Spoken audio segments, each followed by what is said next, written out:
เป็นเด็กก็โอ้โหหานี่นั่งขัดได้ขาดาย ครับหมูชุดนี้ลงแต่เดือน17 มกราคมนะครับวันนี้ก็3 เดือนกับอีก4 วัน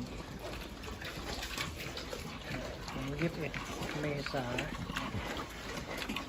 อ๋อถ่ายตัวนี้เลยมาถ่ายตัวนี้ดิเนี่ยนั่งกินอย่างสบาย ใช้อาหารไทยทำดีครับล้วนๆนะครับตอนนี้กินเบอร์ TTD 53